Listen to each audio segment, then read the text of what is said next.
today I'm here to share the basic Bengali style Chowmin or noodles recipe, and this is something my mom used to make it for my school tiffin, I think every alternative day. And I think a lot of Bengali people out there can relate to this because this recipe differs a lot than the actual Chinese recipe.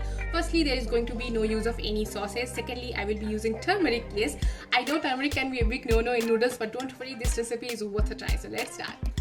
Okay guys, so firstly we are going to boil the noodles. Here I've added a little bit of salt and refined oil to the water. Now boil the noodles as per the instructions written on your noodle pack, and next we are going to strain it out. In between I also like to give it a taste, please ignore that. And lastly we are going to give it a cold water bath. Okay guys, so our noodles are boiled. As you can see, they're perfectly separate from each other, and I like to keep it actually in the strainer so that the air can pass and it can really cool down. And another thing I like to do is just add some oil and mix it so that all the strands are separate from each other. So just a drizzle of refined oil, and next we are going to mix it and keep it aside.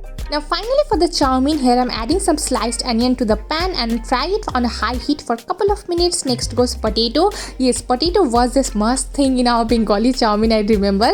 And next I'm adding some salt and turmeric. Now we are going to fry until the potato is fully cooked. Once done, we are going to make some space in the same pan, add little bit of oil and crack 2 to 3 eggs with little bit of salt, and we are going to make some scrambled eggs.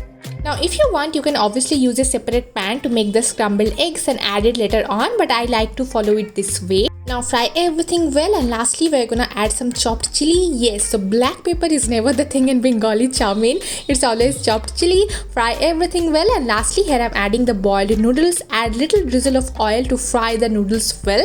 Make sure that the pan or karai, whatever you are using, is on high heat. That way the strands will be separate from each other.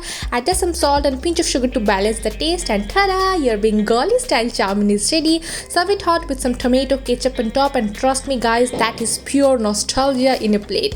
Hope you guys like the recipe. And now it's time to taste. Cheers!